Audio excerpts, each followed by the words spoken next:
हरे कृष्णा। हरे कृष्ण। तो सर्वप्रथम हम आप सभी भक्तों का हार्दिक स्वागत करते हैं इस अपनी शनिवार नित्य श्रीमद् भगवद गीता कक्षा में। तो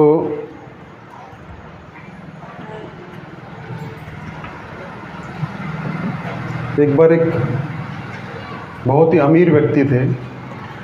वो इतने अमीर थे, उनके पास बहुत सारा धन था। धन धान्य की कोई कमी नहीं थी, सुख सुविधा की कोई कमी नहीं थी। उनका एक पुत्र था। वो पुत्र जो था, जब धन बहुत होता है तो व्यक्ति को कुछ काम नहीं होता तो उसका दुरुपयोग होता है। तो जो पुत्र था वो गलत मार्ग पे लग गया था। तो गलत मार्ग पे लग गया तो पिताजी को चिंता हुई।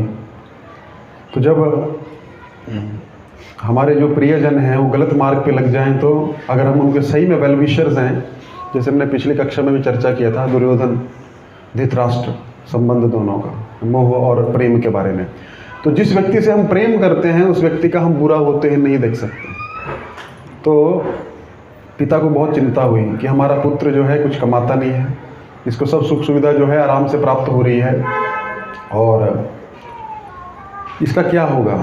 उन्होंने बहुत प्रयास किया उसको समझाने का, लेकिन वो समझने को तैयार नहीं था। बहुत प्रयास किया। तो एक दिन उन्होंने योजना बनाई, देखो ऐसे तो ये सुधरेगा नहीं, इसको कुछ तो करना पड़ेगा। एक दिन उन्होंने अपने पुत्र को कहा, बेटा अभी कल से तुम जब भी खाना खाओगे ना तो तुमको कुछ पैसा देना पड़ेगा उसका। तो बोलता अरे ये क्या है, मैंने पैसा तो देना पड़ेगा। उसने सोचा पिताजी मजाक कर रहे हैं। जब खाना खाने गया, पिताजी बोलते लाओ 100 रुपये प्लेट है। तो 100 रुपये तो है नहीं, तो खाना भी नहीं। तो उसने सोचा नहीं यार पिताजी थोड़ा सीरियस है, अभी तक तो लग रहा था मजाक कर रहे हैं। तो गया अपने किसी रिश्तेदार से पैसा ले आया और 100 रुपये दे दिया। पिताजी बोलते ठीक है खाना खा लो, अब एक काम करो इस 100 रुपये को जाके कुएं में डाल दो। बोले ये क्या बात हुई, पहले 100 रुपये मांगा, अभी बोल रहे कुएं में डाल दो। बोले ठीक है अपने को क्या है, जाके कुएं में डाल दिया। दूसरे दिन मतलब दूसरी बार फिर से आया, भूख लगी है 100 रुपये निकालो। यार ये तो हर बार का हो गया है। तो दूसरी जगह अपने मित्र के पास चला गया, बोला यार थोड़ा पैसा चाहिए था। बोले ठीक है, कुछ पैसा दिया उसने। तो कुछ दिन खाया उसने 100 रुपया दे के, और हर बार जब वो खाना खाता था तो पिताजी बोलते थे जाओ ये 100 रुपया जो है इसको जाके कुएं में डालो। तो इसे डालने लगा। अब वो पैसा भी ख़त्म हो गया। पिताजी सोचे अरे ये रोज़ कहीं ना कहीं से तो पैसा ला रहा है। तो उन्होंने पूरा अनाउंसमेंट करा दिया अपनी रिश्तेदारी में, उनके मित्रों में, कि कोई इसको पैसा नहीं देगा। तो अब वो गया तो कोई उसको पैसा दे ही नहीं रहा है। अब उसको भूख लगी है। तो पिताजी बोले 100 रुपये लाओ। तो बोलता है 100 रुपये तो नहीं है, तो खाना भी नहीं मिलेगा। तो अभी वो गया है ना, पैसा मिलता कैसे है उसको ये पता नहीं था। तो जब वो गया तो उसको पता लगा, बोले मुझे कुछ पैसा चाहिए। ठीक है ये काम करो, ये यहाँ से सामान उधर से उधर ठेले में लेके जाओ, तुमको 100 रुपया दूंगा। तो बेचारे ने बहुत मेहनत किया, लास्ट में उसको 100 रुपया मिला। अब वो पिताजी के पास गया, भूख लगी थी ना, तो 100 रुपया दिया। पिताजी बोले लो खाना, जाओ उसको कुएं में डाल दो। लेकिन आज वो कुएं में नहीं डाल रहा है। आज बोल रहा नहीं, अरे आप मजाक कर रहे हो, पैसों को आप कुएं में हर बार डलवा देते हो, आज मैं नहीं डालूंगा। क्यों, आज क्या प्रॉब्लम है, वैसे तो तुम बिंदास डालते थे। नहीं आज मैंने मेहनत से कमाया है। चलो ठीक है, तुम 100 नहीं तुम 10 रुपये डाल दो। नहीं 10 रुपये भी नहीं डालूंगा, 10 पैसा भी नहीं डालूंगा, 1 पैसा भी नहीं डालूंगा। क्यों, क्योंकि आज मैंने क्या किया है, इसको कमाया है। तो जब हमें कोई चीज़ जो है बहुत मेहनत से प्राप्त होती है तो हम उसका वैल्यू समझते हैं। इसीलिए अगर हमको कोई चीज़ सरल ही अगर प्राप्त हो जाए तो इजी कम इजी गो। जितनी आसानी से वो चीज़ प्राप्त होगी उतनी आसानी से चली भी जाएगी, और जितनी मेहनत से आपके पास वो आएगी, जितना तड़प के आप उस चीज़ को लाओगे ना, उतना उसका वैल्यू करोगे। अब देख लीजिए अपने जीवन में चाहे कुछ भी है, तो हम जब जिस चीज़ की वैल्यू जानते हैं तो हम उसकी कद्र करते हैं, और जब वैल्यू नहीं जानते हैं तो कद्र नहीं करेंगे। इसलिए भगवान हमें जब तरसाते हैं तो समझ जाइए भगवान चाहते हैं कि हम उस चीज़ का वैल्यू करें, उसका मैसेज होता है उसके पीछे। तो उसी प्रकार अभी गीता शुरू हुई है। अभी गीता जो है गंभीर विषय की तरफ बढ़ रही है। अर्जुन जो है वो धीरे धीरे विषाद में जा रहे हैं। प्रथम अध्याय का नाम जो है युद्ध स्थल में सैन्य निरीक्षण है, और किसी किसी गीता में इसका नाम है अर्जुन विषाद योग। विषाद हो जाएगा अर्जुन को, है ना। हमारी कथा भी बहुत हंसी खुशी से शुरू हुई थी। अभी थोड़ी थोड़ी पिक्चर में क्लाइमैक्स आ रहा है अभी। अब थोड़ा पात्रों को आप समझने लग पड़े हैं। जब पिक्चर शुरू होती है ना, पहले 10 मिनट समझ में नहीं आता कौन है यार, हीरो का क्या नाम है, हीरोइन का क्या नाम है। फिर जब थोड़ा गंभीर 10-15 मिनट हो जाते हैं तो फिर पिक्चर में गंभीरता आने लगती है, फिर स्टोरी लाइन समझ आने लगती है। तो अभी हमारी 5-6 क्लास हो गई है, तो 5-6 क्लास में हमने अच्छे से भूमिका रूपरेखा तैयार कर दी है। अब जो है हम पात्रों को अच्छे से समझ गए हैं, स्थिति को समझ गए हैं, और हमारा रथ भी अभी 1-2 हफ्ते से कहाँ खड़ा है, युद्ध स्थल के प्रमुख ग्रीन्स में, है ना, खड़ा है युद्ध स्थल में, है ना। कहाँ पे खड़ा है, और दोनों सेनाओं के मध्य में। और किसके सामने खड़ा है? जब तक आप अर्जुन की जगह पे अपने आप को नहीं रखेंगे, आप गीता को नहीं समझ सकते। आप समझ रहे हैं ना। तो आज हम थोड़ा विषाद का विषय बनाएंगे, थोड़ा इमोशनल होगा, तो थोड़ा बीच बीच में हंसी मजाक भी करेंगे, ऐसी बात नहीं है, लेकिन थोड़ा सा आज गंभीरता से आपको समझना पड़ेगा। तो अर्जुन ने कृष्ण को कहा कि हे अच्युत, हे कृष्ण, हमारे रथ को आप कहाँ ले चलिए? दोनों सेनाओं के मध्य में लेके चलिए। ये यावद एता निरीक्ष्य हम, मैं निरीक्षण करना चाहता हूँ, है ना। युद्ध कामान अवस्थितान, कौन कौन अवस्थित हुए हैं, स्थित हुए हैं युद्ध की इच्छा से। युद्ध कामान, युद्ध की कामना लेके कौन कौन आए हैं।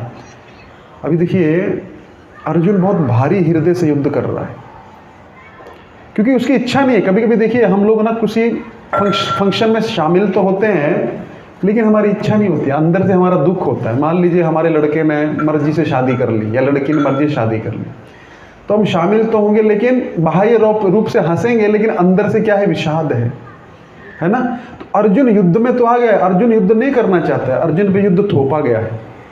अर्जुन कभी भी युद्ध नहीं करना चाहता था, है ना। पांडवों ने 5 गांव मांगे थे, लेकिन दुर्योधन बोलता 5 गांव तो छोड़ो, सुई की नोक में जितनी जमीन आती है उतनी नहीं दूंगा। क्यों नहीं दूंगा? क्योंकि ये राजा राजा होता है, भले 5 गांव का हो चाहे पूरे संसार का हो, तो इनको मैं रखना ही नहीं चाहता हूँ, इतना द्वेष था। तो इसलिए युद्ध हो रहा है, अपने अधिकार को प्राप्त करने के लिए युद्ध करना पड़ता है, नहीं तो आप इस संसार में जी नहीं सकते, है ना। तो गीता हमको सिखाती है कि धर्म के लिए आपको युद्ध करना पड़ेगा। धर्म भगवान स्थापित नहीं करते हैं। यदा यदा धर्मस्य ग्लानिर्भवति भारत, भगवान बोलते हैं, लेकिन भगवान हमारे लिए नहीं लड़ेंगे आगे, हमको अपनी लड़ाई खुद लड़नी है। इतिहास में, शास्त्रों में कोई भी वर्णन ऐसा नहीं है भगवान बोले तू साइड हट जा, मैं जरा देख लेता हूँ, नहीं होता। भगवान आपको सहायता करेंगे। God helps those who help themselves. आपके कंधों में बोझ खुद उठाना है, भगवान शक्ति दे सकते हैं, लेकिन उठाएंगे नहीं। कभी कभार ठीक है। हेल्प का मतलब क्या होता है? हेल्प का मतलब है कि कभी कभार आपको कोई हेल्प कर दे। आप किसी दोस्त के पास गए, देखो अभी मेरी नौकरी चली गई है, मेरे को भाड़ा भरना है, थोड़ा हेल्प कर दोगे? ठीक है, 15,000 दे देता हूँ। अब हर महीने जाने लगेंगे तो हेल्प नहीं हो, क्या बोलेगा? पहचानना बंद कर देगा। वॉचमैन को बोलेगा वो आएगा ना तो बोलना है ही नहीं, वो भगा देना उसे, है ना। कैमरे में देख लेगा, दरवाजे मत खोलो। उसको हेल्प नहीं कहा जाता, उसको बोझ कहा जाता है। तो भगवान हेल्प करते हैं, भगवान बोझा नहीं उठाते हैं। तो अर्जुन का क्या है, युद्ध स्थल में एकदम पहुंच गया, युद्ध स्थल में। और 20वें श्लोक में क्या हुआ? शस्त्र संपाते, प्रवृत्त हो रहा है, शस्त्रों को देख रहा है, चढ़ा रहा है ना, कमान पे बाण को चढ़ा रहा है और युद्ध की तैयारी कर रहा है, लेकिन अंदर से खुश नहीं है, प्रसन्न नहीं है। कोई भी पांडव प्रसन्न नहीं था, लेकिन कौरव प्रसन्न है। अभी इनको इधर ही खत्म कर देंगे। बहुत हुआ, बहुत बचपन से हम लोग उम्मीद लगाए हैं कि इनको हम लोग ख़त्म करेंगे। कभी लाक्षागृह में जलाने का प्रयास किया, कभी भीम को विष दिया, कभी कुछ किया, कभी कूटनीति किया, कभी जुआ खेला, लेकिन ये हटते ही नहीं है यार। पता नहीं कौन से खेत की मूली है ना, क्योंकि साक्षात कौन खड़े हैं उनके साथ, है ना, श्री कृष्ण खड़े हैं। तो इसीलिए कोई कितना भी प्रयास कर ले, वो प्रयास कर करके थक जाएगा, लेकिन भगवान जिसके साथ खड़े हो जाते हैं वो व्यक्ति उसका बाल भी बांका नहीं कर पाएगा। ये बहुत बड़ा सबूत है। तो कौरव पूरी इंटेंसिटी के साथ युद्ध करने के लिए आए हैं, 11 अक्षनी सेना लेके आए हैं। पांडव बेचारे 7 अक्षनी ही कर पाए, लेकिन फिर भी जोश है, अंदर हृदय में दर्द है, दुख है। क्यों दुख है? हम युद्ध नहीं चाहते। वो लोग समझदार हैं, लेकिन कौरव समझदार नहीं होने के कारण क्या हुआ? विनाश होगा। धृतराष्ट्र का भी हमने बताया था, उसके कारण ये सारा युद्ध हो रहा है, लेकिन वो बोल नहीं रहा है कि तुम्हारी गलती है।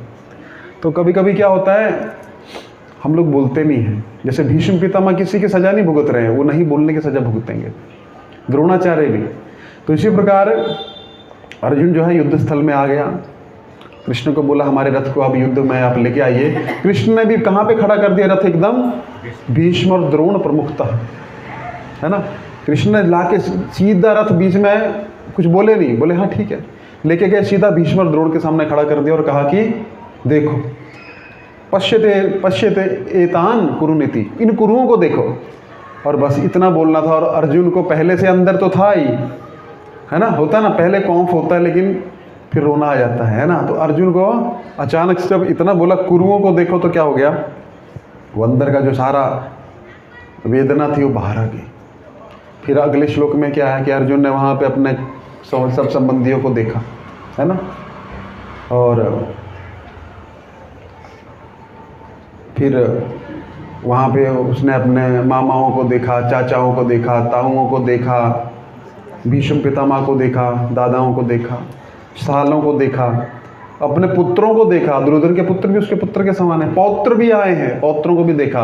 और अर्जुन सोचने लगा, अरे इनके साथ तो हम इनके शादी ब्याह में जाते थे, है ना, वेडिंग अटेंड करते थे, गिफ्ट देते थे, ये क्या हो गया आज ये क्या है ना, समय का पहिया घुमा है आज, है ना, जाके फ़ोटो खिंचाते थे, सेल्फी खींचते थे, आज इनको मारना है। अब सोचिए ना, आप इमेजिन करिए अर्जुन किस जगह पे अपने आप को रखिए, अगर आपको करना पड़ेगा। इसलिए अगर आप उस कैरेक्टर में नहीं जाएंगे तो आप समझ नहीं पाएंगे क्या हो रहा है। आपको लगेगा ठीक है, कृष्ण और अर्जुन का पर्सनल मैटर था, आपस में सुलझा लिया, हमको क्या मतलब है इसमें, है ना। ये पर्सनल मैटर नहीं, हमारा सबका पर्सनल मैटर है। तो अर्जुन को जब वो दृश्य दिखने लगा तो कृष्ण समझ गए कि अर्जुन अभी मोहित होने वाला है। और 27वें श्लोक में अर्जुन बोलता तान समीक्षस्य कौन्तेय सर्वान बंधून अवस्थितान, है ना। कहाँ गई मेरी गीता। हम लोग एक एक श्लोक को समझते चलेंगे।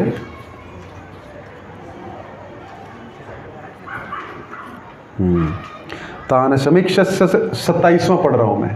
तान समीक्षस्य कौन्तेय सर्वान बंधून अवस्थितान कृपया पर्याविष्टो विषदन्नमिदं ब्रवीत। संजय बोल रहे हैं। तान समीक्षस्य कौन्तेय, कुंती पुत्र अर्जुन जो है वो समीक्षा करने के लिए आए युद्ध में। तान समीक्षस्य कौन्तेय सर्वान बंधून अवस्थितान, सारे बंधुओं को क्या देखा, अवस्थित देखा। कहाँ देख रहे हैं, सामने। और क्या हो गया, कृपया पर्याविष्टो, दया से द्रवीभूत हो गए, कृपया पर्याविष्टम, है ना। फिर क्या हुआ, कृपया पर्याविष्टम विषदंतम इदम ब्रवीत। विषदंतम, विषाद हो गया अर्जुन को, दुख लग गया। विषदंतम, विषाद होके अब्रवीत, ऐसा कहा। क्या कहा, अब अर्जुन बोल रहे हैं। दृष्ट्वेमं स्वजनम कृष्णम युत्सम समुपस्थितम सिदंतिमम गात्राणि मुखम च परिशुष्यति। हे कृष्ण, दृष्ट्वेमं, दृष्ट्वा देख कर, दृष्ट्वेमं ऐसा देख कर, स्वजनम कृष्ण, हे कृष्ण, अभी कृष्ण बोल रहा है, कृष्ण, है ना, कृष्ण को, हे कृष्ण दृष्टिम स्वजनम, मेरे बंधुओं को देख के, है ना, युत्सुम, और कैसे मेरे बंधु खड़े हैं, युत्सुम, युद्ध की इच्छा से खड़े हैं, युत्सुम समुपस्थितम, और मेरे सामने किस इच्छा से खड़े हैं, युद्ध की इच्छा से खड़े हैं। युत्सुम समुपस्थितम सिदंति मम गात्राणि, मेरे तो अंग कांपने लग पड़े हैं। मुखम च परिशुष्यति, और मेरा मुख सूख रहा है। तो क्या हो गया, मुख सूखने लग पड़ा। अब अर्जुन को पता लग गया, जैसे क्या होता है, एग्जाम का तैयारी कर लिया आपने, सब ठीक है, एग्जाम हॉल में जैसे बैठते तो सुपरिटेंडेंट को देख के क्या होता है, मुखम च परिशुष्यति, ये तो डेंजर वाला आ गया, है ना, है ना, आगे पीछे देखने में देता है। और आंसर शीट जैसे मिलने लगती है तो सिदंति मम गात्राणि, है ना, कंपन शुरू हो जाता है। मुखम च परिशुष्यति, क्वेश्चन पेपर मिलता है तो अगला श्लोक चक्कर ही आ जाएगा फिर, है ना। तो ये सब जो है नर्वसनेस के कारण होता है, जब व्यक्ति बहुत घबरा जाता है ना। तो क्या हो गया, दृष्टिमेम स्वजनम कृष्णम, हम बोलते हैं दृष्टिमेम स्वजनम कृष्ण, है ना, क्वेश्चन पेपरम, है ना। हमारा क्वेश्चन पेपर देख के क्या हो रहा है, चक्कर आ रहा है मेरे को, है ना, कुछ दिख नहीं रहा है अभी, लगता है मैं फेल हो जाऊंगा, है ना। तो अर्जुन को भी ऐसा दिख रहा है, मैं युद्ध नहीं कर पाऊंगा। सिदंति मम गात्राणि, मेरे गात्र, मेरे जो अंग अंग है वो क्या हो रहा है, कांप रहे हैं मेरे अंग अंग। मुखम च परिशुष्यति, और मेरा मुख सूख रहा है। ऐसा नहीं था कि अर्जुन बिस्लेरी की बोतल नहीं रखा था साथ में, ये दूसरा वाला सूखना है मुख, है ना। ऐसा नहीं था थोड़ा कोका कोला लगा लेते हैं, अभी पीछे रखा है फ्रिज में, ऐसा कुछ नहीं था। हाँ, ड्यू, डर के आगे जीत है ना। कृष्ण बोलेंगे लगा लो बेटा थोड़ा, है ना, सलमान ऐड में आता है, तो फिर डर के आगे जीत हो जाएगी। तो क्या है, ऐसा कुछ नहीं है। मुखम च परिशुष्यति, उसका मुख सूख गया। और क्या हो गया, अगले श्लोक में बोलता है वेपतुश्च शरीरे में, वेपतुश्च शरीरे में रोमहर्षश्च जायते, मेरे शरीर में कंपन हो रहा है। वेपतुश्च शरीरे में कंपन हो रहा, मेरा वेप मतलब कंपित हो रहा मेरा शरीर। रोमहर्षश्च, रोंगटे खड़े हो जाते हैं ना, तो रोमहर्षश्च जायते, मेरे रोंगटे खड़े हो रहे हैं।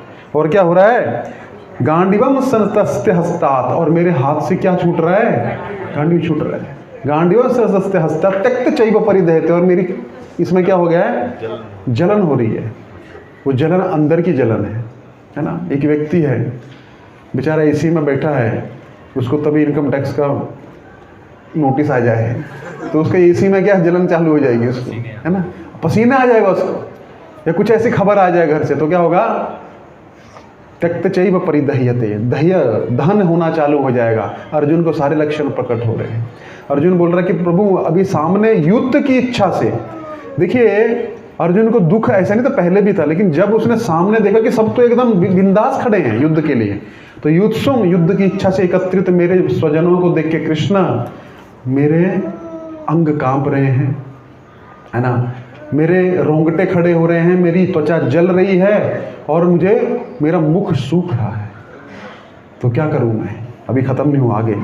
न च शक्नोमी अवस्था तुम, मैं शक्नोमी, मैं इस अवस्था में नहीं हूँ, मैं नहीं सकता हूँ। क्या अवस्था तुम, मैं खड़ा नहीं रह सकता हूँ, चक्कर आ रहा है मेरे को। न शक्नोमी अवस्था तुम ब्रह्मतीव च मे मनः, ब्रह्मतीव, मेरा मन जो है क्या हो रहा है, भ्रमित हो रहा है, मुझे कुछ समझ में नहीं आ रहा मैं क्या करूँ।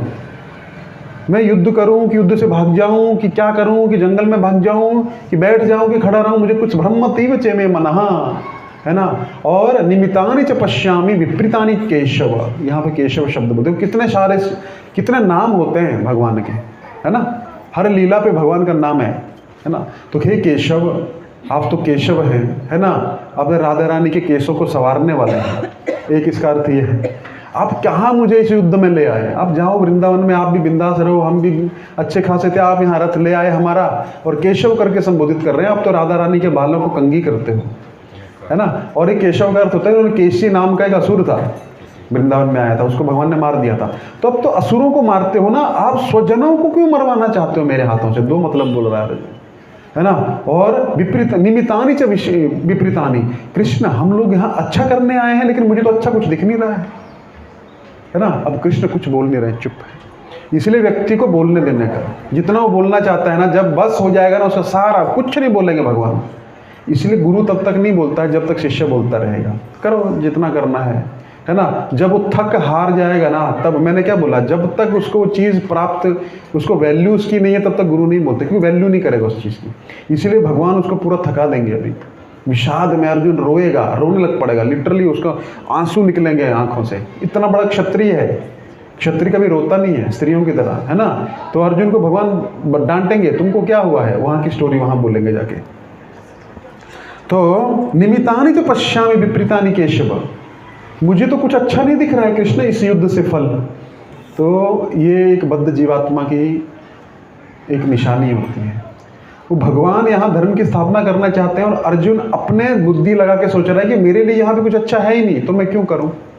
हम भी जब भक्ति में आते हैं, भक्ति में सेवा मिलती है, तो क्या होता है, हमको बहुत गालियाँ पड़ती हैं, है ना, या कुछ ऐसा अपमान होता है, तो हम सोचते हैं छोड़ के भागना है यहाँ से, क्योंकि वहाँ पे हम बीच में आ रहे हैं ना।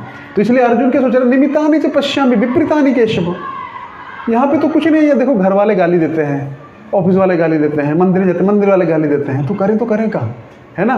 तो निमितानि च पश्यामि, कुछ ठीक नहीं दिख रहा है, तो मन की शांति लेने सबसे अशांत हो गए। कृष्ण हम तो मन की शांति लेने आए थे, लेकिन हम तो अपने स्वजनों को मार के अशांत हो जाएंगे। तो इसलिए कोई निमितानि च पश्यामि विपरीतानि, सब विपरीत दिख रहा है मेरे को, कुछ ठीक होता हुआ नहीं दिख रहा है। हम आए थे, मन की शांति होगी, हम युद्ध जीतेंगे, है ना, फिर राज्य करेंगे, लेकिन मुझे तो लग रहा है युद्ध जीत के सब कुछ विपरीत ही होने वाला है, क्योंकि सारे मर जाएंगे, सारे मर जाएंगे। फिर मैं 5 कारण बताऊंगा अभी, उसमें मैं बताता हूँ क्यों बोल रहा अर्जुन ऐसा। तो निमितानि च पश्यामि विपरीतानि केशव, तो हे केशव, मुझे तो सब कुछ उल्टा ही होता हुआ दिखाई दे रहा है। हम युद्ध जीत भी जाएंगे तो किसके लिए जीतेंगे, जब सब मर ही जाएंगे तो, और हमारा कुछ सुख मिलने वाला नहीं हमको, हम दुखी होने वाले हैं इस युद्ध से। इसलिए कि बद्ध जीवात्मा कृष्ण के योजना को न समझ के ऐसा सोचती है कि हमारे लिए इसमें क्या है, हमारा मान, हमारा अपमान, हमारा सुख, हमारा दुख, हमारा फायदा नहीं, कृष्ण का फायदा। तो अर्जुन ये चीज़ नहीं समझ रहा है। अभी भगवान नहीं बोलेंगे, कुछ नहीं बोलेंगे, अब वो सब कुछ तर्क वितर्क दे देगा, फिर भगवान बोलेंगे। फिर आगे क्या बोलता है, न च श्रेयोनुपश्यामि हत्वा स्वजनम हवे, कृष्ण मुझे तो कोई श्रेयस्कर वस्तु दिखती नहीं अपने स्वजनों को मारने से, है ना, तर्क शुरू किया अभी, अब उसको युद्ध नहीं करना है, मोहित हो गया अर्जुन। न च श्रेयो न पश्यामी, मैं तो कुछ देख नहीं पा रहा हूँ, क्या श्रेयस्कर अपने स्वजनों को मारने में। न कांक्षे विजयम कृष्ण, हे कृष्ण ना तो हमको विजय की कोई कामना है, न कांक्षे विजयम कृष्ण,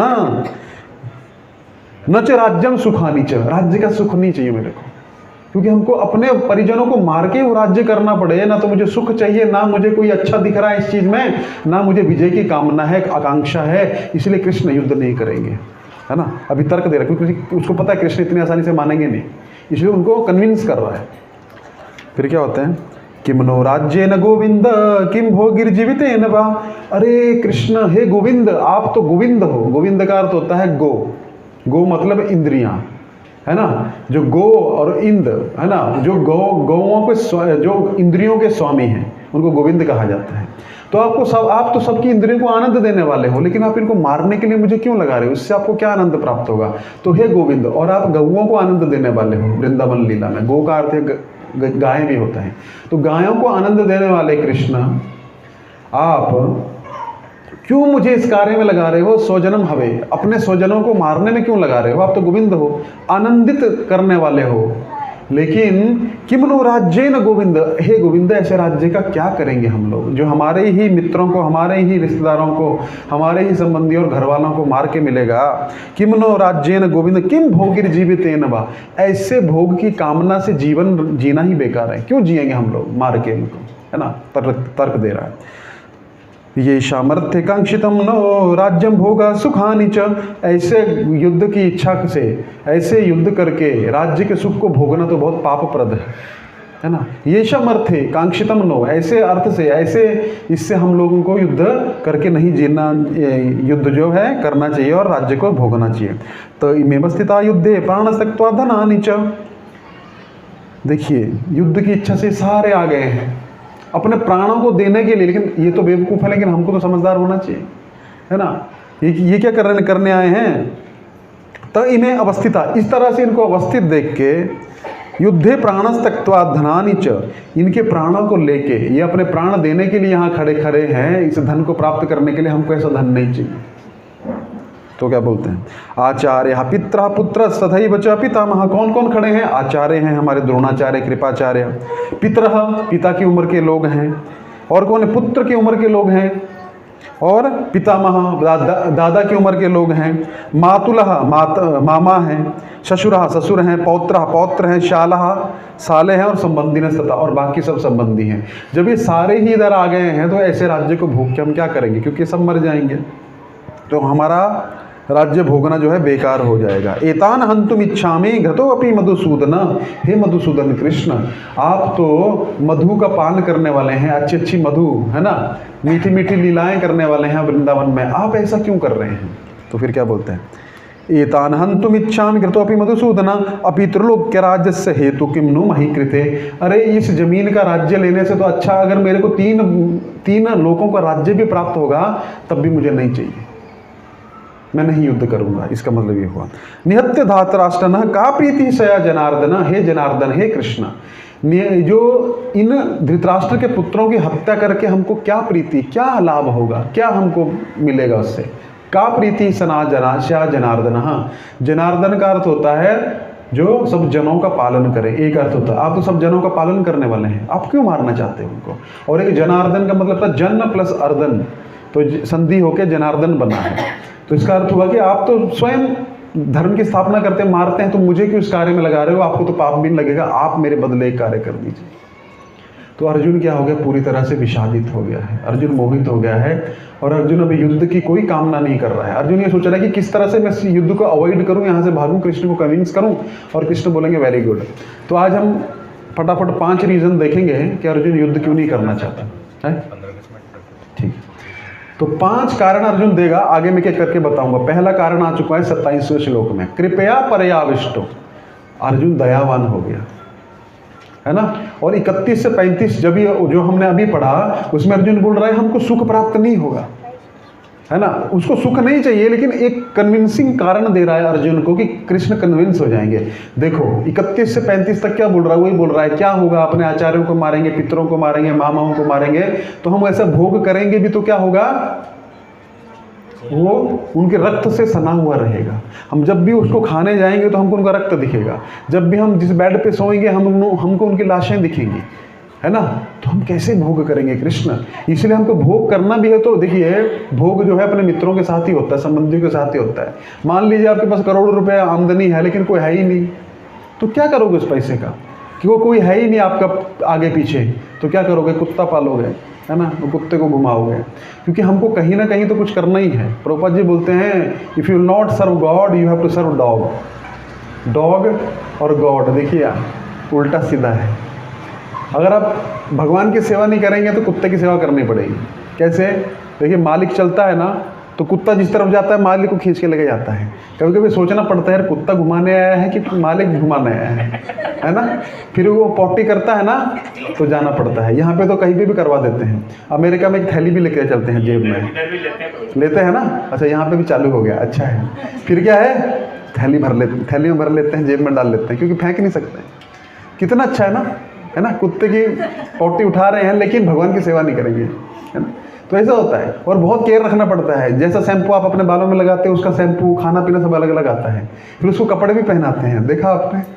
फिर उसको समुद्र पे सैर करने लेके जाते हैं, मर्सिडीज में से ऐसे बाहर देखता है, देखा आपने, है ना। तो आपको लगता है अरे कुत्ते की कितनी अच्छी लाइफ है ना। हमसे अच्छी तो कुत्ते की लाइफ है ना। वो कुत्ते का भी कर्म रहता है, ऐसा वो सोचिए। ये कर्म सबको भोगना पड़ता है। कोई कुत्ता बेचारा, उसको सब लात मारते हैं, है ना, रेती पे सोता है तो वहाँ जीने नहीं देते उसको लोग, है ना। और एक बेचारा अच्छे से रह रहा है, मर्सिडीज में घूम रहा है, अच्छा खा रहा है, उसका खर्चा तो जितने आपकी सैलरी नहीं उतना तो उसका खर्चा हो जाता है खाने पीने का, सोचिए। तो ये क्या है, अगर आप भगवान को सेवा नहीं करेंगे तो क्या होगा, क्या करना पड़ेगा? सेवा तो करनी पड़ेगी। परिवार की सेवा करिए, पत्नी की सेवा करिए, पति की सेवा करिए, बच्चों की सेवा करिए, राष्ट्र की सेवा करिए, बॉस की सेवा करिए। सेवा तो करनी पड़ेगी। कोई व्यक्ति नहीं बोल सकता कि मैं सेवा नहीं कर रहा हूँ। तो प्रभु जी, हमारा तो खुद का बिजनेस है, आप कस्टमर की सेवा कर रहे हैं। कस्टमर की औकात कुछ नहीं लगा, आपको फ़ोन करके इतना झाड़ेगा और क्या प्रोडक्ट दे दिया, आपको सुनना पड़ेगा। तो सब सेवा कर रहे हैं एक दूसरे की, लेकिन हम मानते नहीं। हम सोचते हैं, लेकिन असली जो सेवा के अधिकारी हैं वो भगवान हैं, उनको सेवा करनी चाहिए। तो कृष्ण, हम कैसे भोग करेंगे जब हमारा कोई रहेगा ही नहीं? तो है ना, सारे मर जाएंगे, 4-5 आदमी रहेंगे, तो क्या होगा? हम कैसे भोग करेंगे? तो एक एक करके हम 5 कारण देखेंगे। थोड़ा सा कॉन्सेंट्रेट करिए। यही कारण गीता के 5 कारण हैं अर्जुन का युद्ध न करने के। ये मैं बताऊंगा श्लोकों में। अभी 27वें में क्या बोला? दया, कंपैशन। अर्जुन को दया आ रही है। क्यों दया आ रही है? आज तक दया नहीं आई थी अर्जुन को। इतने सारे युद्ध किए, इतने लोगों को मारा भी होगा उसने, लेकिन आज तक दया नहीं आई। क्यों नहीं आई? आज तक अपने नहीं थे सामने। जब अपने आते हैं ना तो क्या होता है? मैंने पिछली बार बताया था, एक सर्जन है, सबका ऑपरेशन करता, ब्रेन सर्जरी करता है, लेकिन जब उसकी खुद की बेटी या बेटे की करनी पड़ेगी तो उसके हाथ काम जाएंगे। क्यों? वहाँ अटैचमेंट है। जहाँ अटैचमेंट होता है वहाँ व्यक्ति ढीला पड़ जाता है। एक न्यायाधीश है, रोज़ मौत की सज़ा देता है, रोज़ जेल देता है, रोज़ लोगों को बरी करता है, लेकिन जिस दिन उसके लड़के का केस आएगा उसके पास में, उस दिन क्या करेगा वो? हैं? ढीला हो जाएगा ना। वो सोच, उसका विचार, वो विवेकशील नहीं रह पाएगा, वो बायस हो जाएगा। बायस मतलब पक्षपात थोड़ा बहुत तो आएगा। तो उसी प्रकार अर्जुन जो था आज तक युद्ध करता था, उससे उसका ब्लड का रिलेशनशिप नहीं था, आर या पार की लड़ाई होती थी। लेकिन जिस दिन अपनों से युद्ध करना है तो क्या बोल रहा है? दया आ गई उसको कि मैं इनको कैसे मारूंगा। कृष्ण कृपया पर्याविष्टम विषदंतमिदम ब्रवीत, ऐसे वचन कहे। क्या कहे? दृष्टिमें सजनम, कि मेरे हाथ कांप रहे हैं, मेरे पैर कांप रहे हैं, मेरे हाथ से गांडीव छूट रहा है ना, मुझे चक्कर आ रहा है, मेरा मुख सूख रहा है, मेरे हाथ पांव कांप रहे हैं। ये सब लक्षण उसको प्रकट हो, मैं खड़ा नहीं रह पा रहा हूँ, मैं गिर जाऊंगा। तो ये सब लक्षण क्यों आए? स्वजनों की हत्या करनी पड़ेगी। तो इसलिए स्वजनम हवे कृष्ण युत्सुम समुपस्थितम, और युद्ध की इच्छा से सामने खड़े हैं। तो कृष्ण जो है अर्जुन को बोलने दे रहे हैं। अच्छा, ये हो गया, ये पहला कारण था। दूसरा कारण था एंजॉयमेंट। हम कैसे एंजॉय करेंगे?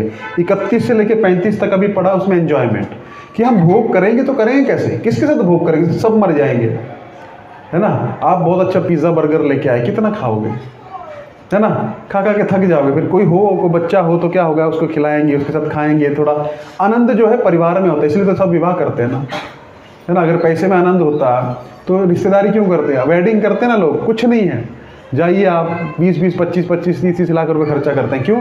रिश्तेदारों को बुलाते हैं, दिखाते हैं हमने ऐसा किया, हमारा ऐसा मेन्यू था, ये था, वो था। क्यों दिखाते हैं, है ना?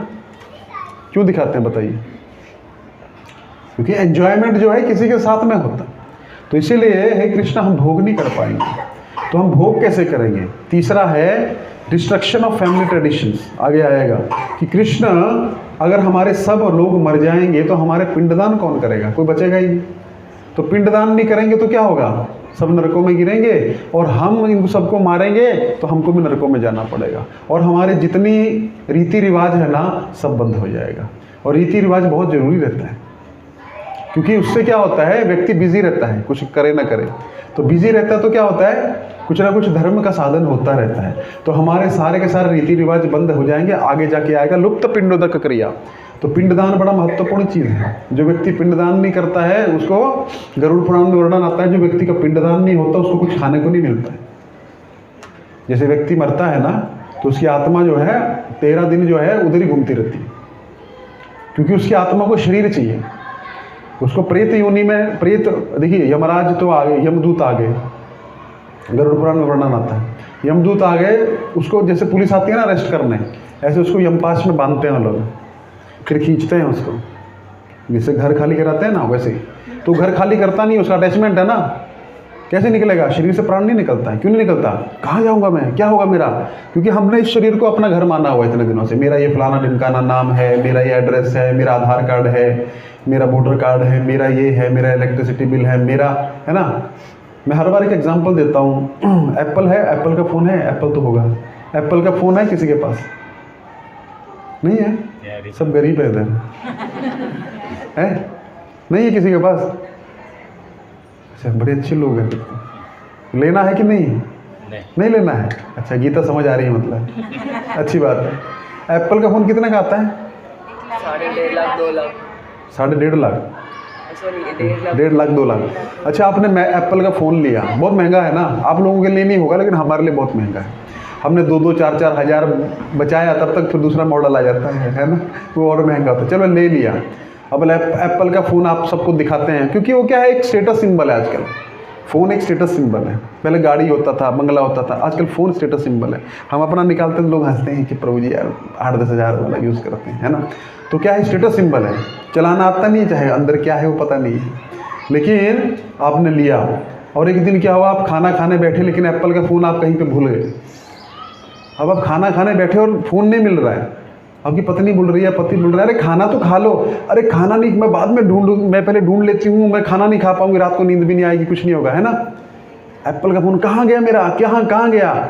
लेकिन मृत्यु के समय तो एप्पल का फ़ोन भी छोड़ना है ना, फ्लैट भी छोड़ना है, पत्नी भी छोड़नी है, बैंक बैलेंस भी छोड़ना है ना, अपना स्टेटस भी छोड़ना है, अपना नाम भी छोड़ना है, आधार कार्ड भी इधर रह जाएगा, वोटर कार्ड भी इधर रह जाएगा, पैन कार्ड, ड्राइविंग लाइसेंस सब इधर जाएगा, आइडेंटिटी क्राइसिस हो जाएगा।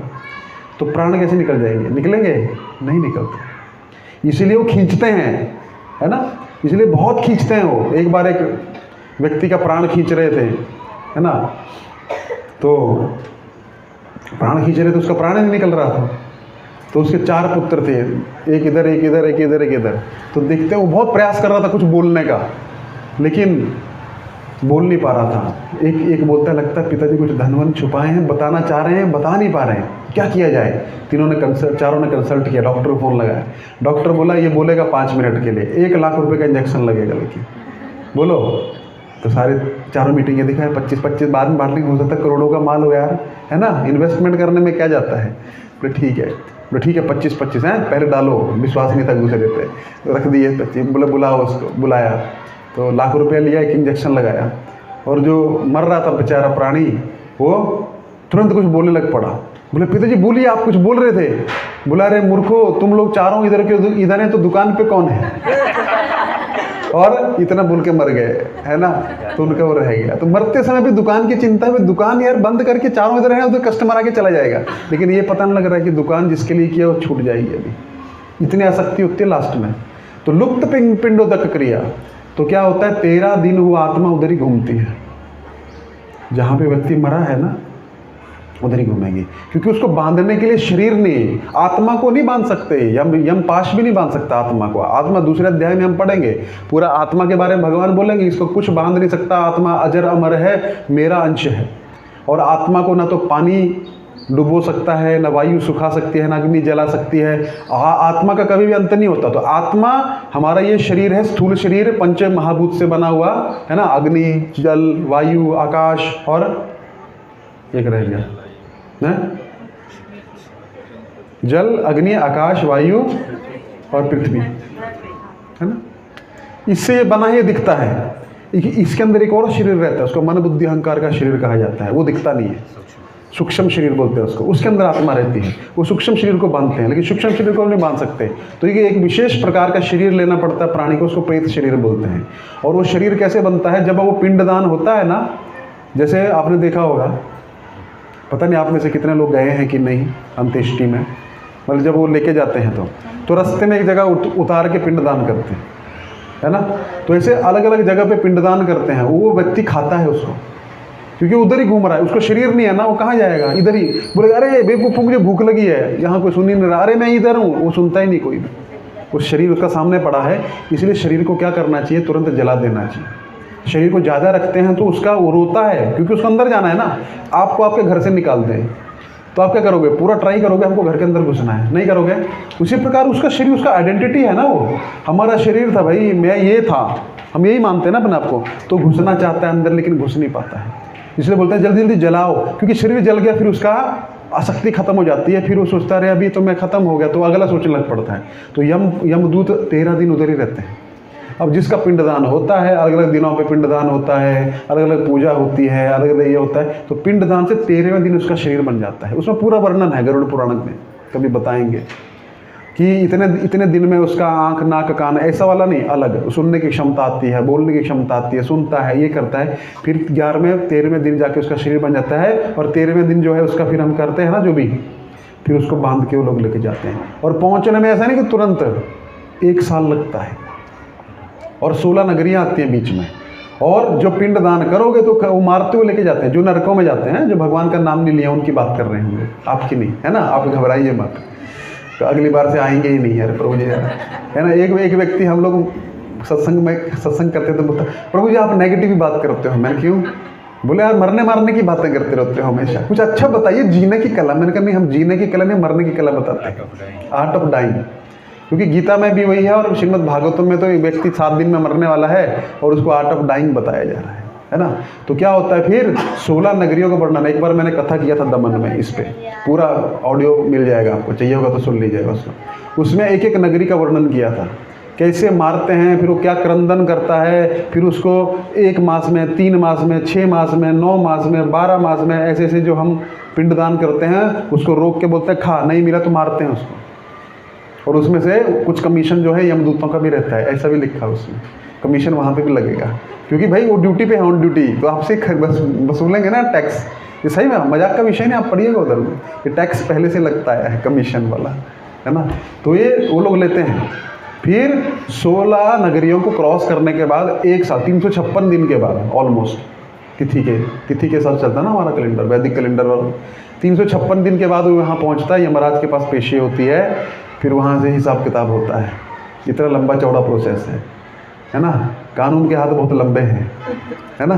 1 साल लग, हाँ यहाँ पे भी टाइम लगता है वहाँ पे, लेकिन बोलते हैं ना भगवान की चक्की चलती स्लो है लेकिन पीसती बड़ी फाइन है ना। एक इंग्लिश में बड़ी अच्छी कहावत याद नहीं आ रही मेरे को, है ना, कि ऐसा कुछ है कि भगवान की चक्की चलती स्लो है लेकिन पीसिंग एंड पीसिंग एंड पीसिंग इतना फाइन कर देगी ना, आपको पूरा अहंकार निकाल देगी आपका धीरे धीरे।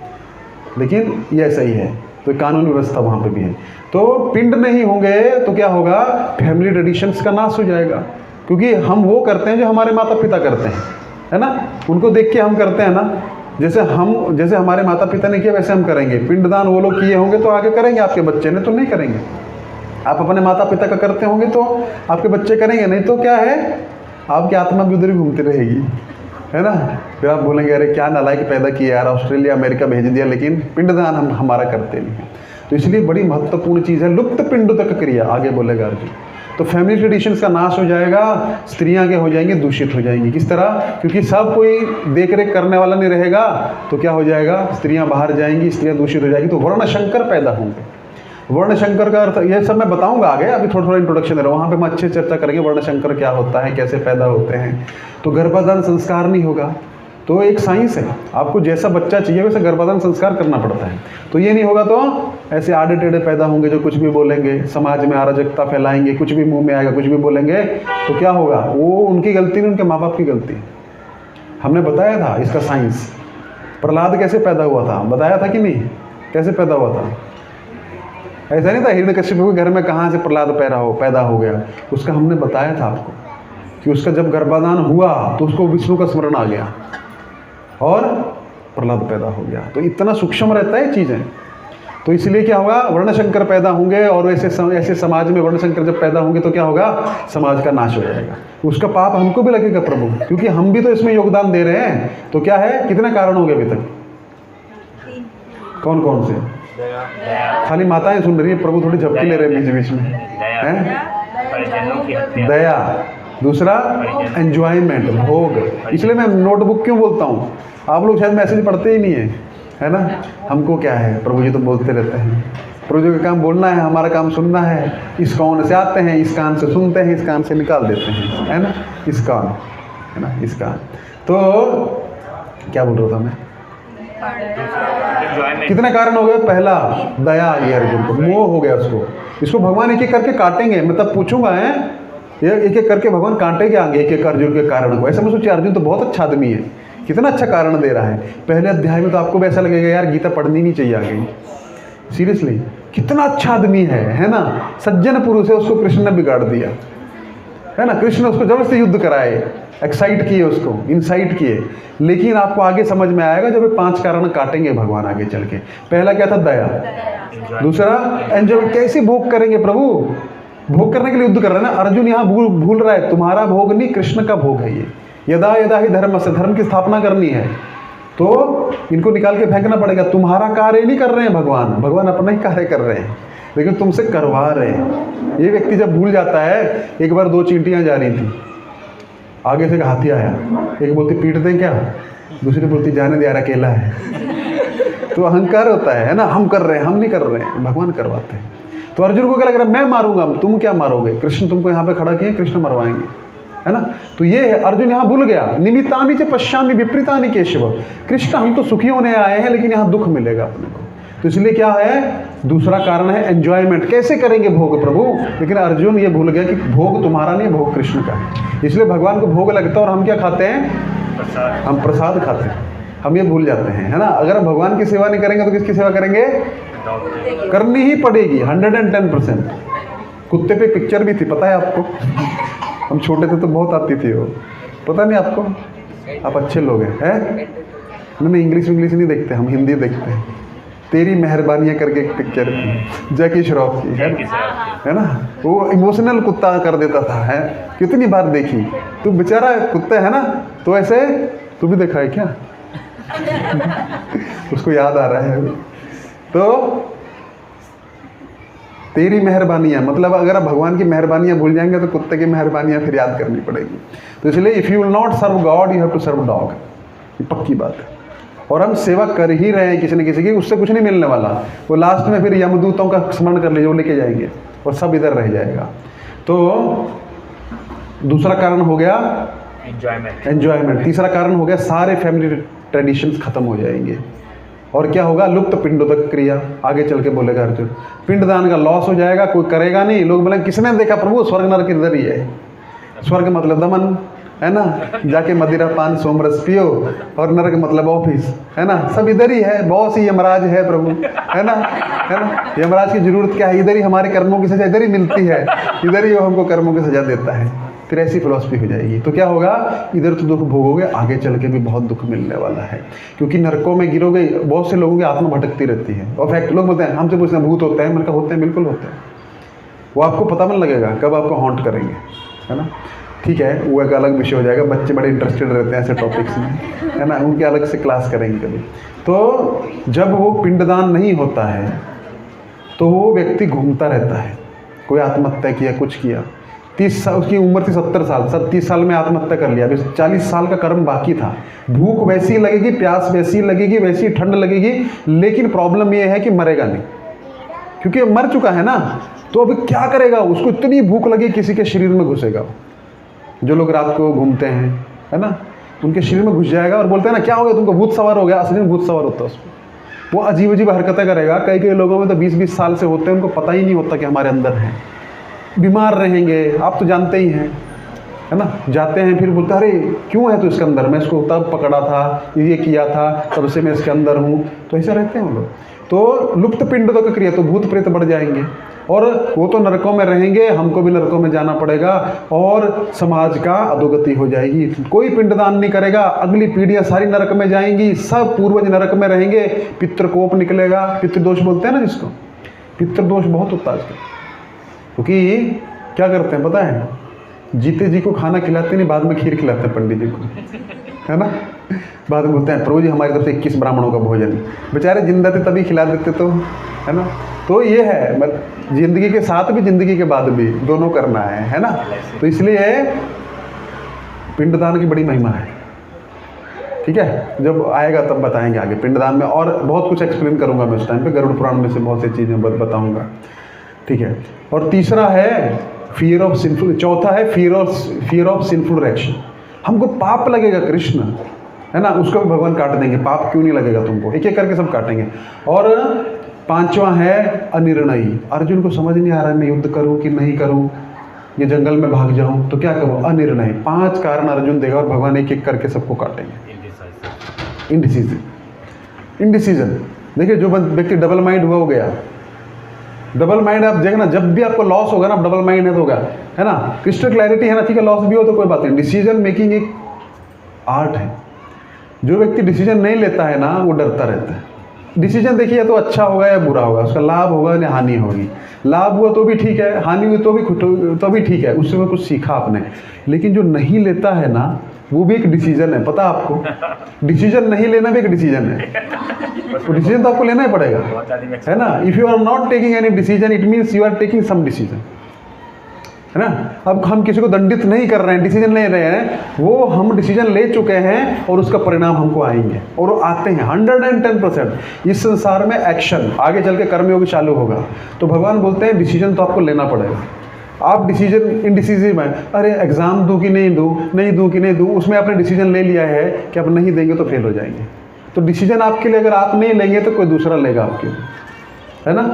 अभी देखिए मैं कल ऑफिस जाऊं कि नहीं जाऊं, नहीं जाएंगे तो सैलरी कट जाएगी, है ना। तो ये इनडिसीजन कुछ होता ही नहीं है actually. Delaying the decision is taking decision. Chanakya Pandit बोलते हैं 3 चीज़ों को कभी भी दबाना नहीं चाहिए, रोग, आग और कर्जा। इसको आप जितना छोड़ोगे, जितना डिले करोगे उतना बढ़ेगा। रोग है, थोड़ा सा है, अरे बाद में चेकअप करा लेंगे, बाद में बढ़ के बड़ा हो जाएगा। अग्नि है, थोड़ी सी तो लगी है, बाद में देखिए पूरा जला देगी। और कर्जा, थोड़ा थोड़ा थोड़ा थोड़ा थोड़ा थोड़ा लेते हुए लोग पूरे डूब जाते हैं कर्जे में। कर्जा कभी नहीं लेना चाहिए, है ना। नमक के साथ रोटी खा लो, सब्जी के लिए कर्जा मत लो, क्योंकि 10 रुपये से 100 कब होगा, 100 से 1000 कब होगा, और उसका अब चुकाते चुकाते सूद भी नहीं चुका पाओगे। इसलिए कर्जा कभी नहीं लेना चाहिए। सुखी वो व्यक्ति है जिसका कोई लोन नहीं है, सही बोलता हूँ। इसमें एक शत्रु भी आया। हाँ, शत्रु भी है, हाँ ठीक है, हाँ ठीक है। चौथा एक शत्रु ऐड कर लीजिए, है ना। तो शत्रु का तो हम तो कुछ नहीं बोल सकते, क्योंकि हम बोलेंगे तो बोलेंगे प्रभु जी पड़ोसी का जाके कुछ कर दिए, फिर हमको बोलेंगे आपने बोला था। इसलिए हम कॉन्ट्रोवर्शियल कुछ टॉपिक करते नहीं हैं। तो 3 का हमेशा क्या करना चाहिए, समय से शमन कर लेना चाहिए, है ना। कर्जा जो है सबसे बड़ी अग्नि पता क्या है, जब चाणक्य पंडित बोलते हैं पुत्र जो है वो आज्ञा पालन ना करे, पत्नी आज्ञा पालन ना करे, वो आदमी बिन देखी हुई अग्नि में जलता रहता है, जलता रहता। वो क्या करूं मैं, अंदर से बेचारा जलता रहेगा। और कर्जा बढ़ता रहता है, एसी में बैठा है, आपको लगता है करोड़पति है, उसको कितना बड़ा टेंशन है आपको पता ही नहीं है, उसको कितना कर्जा है। तो कर्जा कभी मत करिए, झोपड़ी में रहिए, कोई दिक्कत नहीं है ना। थोड़ा खाइए लेकिन खुश रहिए, इसलिए कर्जा नहीं करने का। तो 4 चीज़ जो 3, हाँ 4, ठीक है, शत्रु में जोड़ लीजिएगा। तो 4 चीज़ को कभी भी बढ़ने नहीं देना चाहिए। तो इसी प्रकार आज हमने क्या देखा कि 5 कारण देखिए अर्जुन के युद्ध ना करने के। ये एक करके आएंगे। 2 अभी तक श्लोकों में आ चुके हैं। एक 27वें में आ गया दया का, और 31 से 35वें में आ गया कि अर्जुन जो है एंजॉयमेंट के लिए बोल रहा है। आगे आएगा अभी कि हमको ये जो है हमारे फैमिली ट्रेडिशंस का लॉस हो जाएगा, परंपरा का लॉस हो जाएगा, रीति रिवाज कोई पालन नहीं करेगा, बुजुर्ग रहेंगे नहीं। बुजुर्गों की बड़ी आवश्यकता होती है। आजकल देखिए घरों में बुजुर्ग नहीं है, इसलिए तो सारी समस्याएं चालू है। कोई गाइड करने वाला ही नहीं है। माता पिता अपना अनियमित, क्योंकि क्या है घर में बुजुर्ग रहते हैं तो खाने में, पीने में, पहनने में एक मर्यादा रहती है। लेकिन आज कोई बुजुर्ग ही नहीं है तो बच्चे भी वही देख रहे हैं, माता पिता भी वही कर रहे हैं, तो क्या हो गया, मर्यादा नहीं रही है। उसी पर खाने भी रहे तो बुजुर्ग कम होते जा रहे हैं और अनाथ आश्रम और वृद्धाश्रम बढ़ते जा रहे हैं। अब देखिए पहले होता नहीं था। डिस्ट्रिक्ट में एक हॉस्पिटल होता था तो उसमें भी कोई नहीं जाता था, डिस्पेंसरी होती थी। आज गली में 3-4 हॉस्पिटल हैं और सब में भीड़ है। क्यों है? अनाथ आश्रम बढ़ रहे हैं, वृद्धाश्रम बढ़ रहे हैं। क्यों बढ़ रहे हैं? क्योंकि हम ही बढ़ा रहे हैं। हम ही बच्चों को आदत डाल रहे हैं कि बेटा कोई नहीं, तुम अपना पढ़ाई करो, हमको देखने की ज़रूरत नहीं है, हम तुमको कर देंगे, हम तुमको पैसा देंगे, ये देंगे। जब आपका समय आएगा ना हेल्प का, वो भी अमेरिका से कॉल करेगा, क्या भेजूँ पिताजी, कितने डॉलर भेजूँ, है ना। क्योंकि जब बच्चे को माँ जो है दूध पिलाते हुए उसका दर्शन नहीं करती, आँखों से आँखें नहीं मिलती, तो प्रेम ट्रांसफ़र होगा ही नहीं। तो इसलिए बड़ा विकट स्थिति आ रही है आगे चल के। प्रेम से आता है, प्रेम पैसे से नहीं आता है। आप उसको वीडियो गेम दे दो, वो भी आपको बाद में गिफ्ट भेजेगा वहाँ से, चिंता मत करिए, लेकिन वो गिफ्ट किसी काम के नहीं। तो इसीलिए ये सारी फैमिली ट्रेडिशंस का नाश हो जाएगा। अर्जुन कितना दूरदर्शी है देखिए, बहुत दूरदर्शी है अर्जुन, कितनी दूरदर्शिता रखता है। इसीलिए एक व्यक्ति जो होता है, बुद्धिमान मनुष्य जो होता है वो दूरदर्शिता रखता है, इसलिए बुद्धिमान है। एक छोटी सी कथा बोलूँगा, ख़त्म कर दूँगा। अभी तो कोई पढ़ाता नहीं है। पंचतंत्र की कहानियाँ, नीति शास्त्र की कहानियाँ पहले स्कूलों में होती थी, है ना। अब तो Jack and Jill went up a hill and Jack fell down, है ना, ऐसे कैसे कुछ है ना, अभी भी याद है। और जैक ने फिर ऐसे कुछ है ना, पानी भरा वहाँ पे, टू फेच वाटर, ऐसा कुछ है। अभी देखिए हिल के ऊपर पानी भरने गए हैं वो लोग, है ना। पानी कहाँ है? हिल के ऊपर है। ये कुछ लॉजिक लगता है आपको? हिल के नीचे पानी क्यों नहीं है ना। Jack and Jill went up a hill, है ना, ऐसे स्टोरीज है। तो नीति शास्त्र की स्टोरीज पढ़ाएंगे। देखिए एक बार एक छोटी स्टोरी बोलता हूँ, फिर ख़त्म कर देंगे। आज थोड़ा लेट हो गया इसलिए। तो एक बार कुछ बंदर थे, वो राजा के राज्य में रहते थे। राजा का बड़ा सुंदर बाग था, उसमें वो रहते थे। राजा ने पाल के रखा था उनको। तो एक बुद्धिमान बंदर था उनमें थे, बड़ा बुद्धिमान था, वो देखता रहता था और वृद्ध भी था, वो सबका सीनियर था वो। तो एक दिन उसने क्या देखा कि वहीं पे एक रसोई घर है।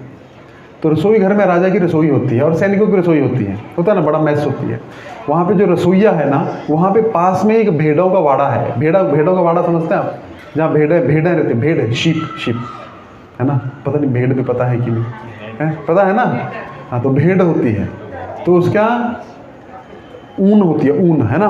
तो भेड़ क्या करती है, एक भेड़ रोज उस किचन में जाएगी और उस किचन में जाके सब्जी में मुंह मारेगी, कुछ भी बना रहा उसमें मुंह मारेगी। और वो रसोईया, देखिए रसोईया और ड्राइवर दो लोगों का दिमाग हमेशा खराब रहता है।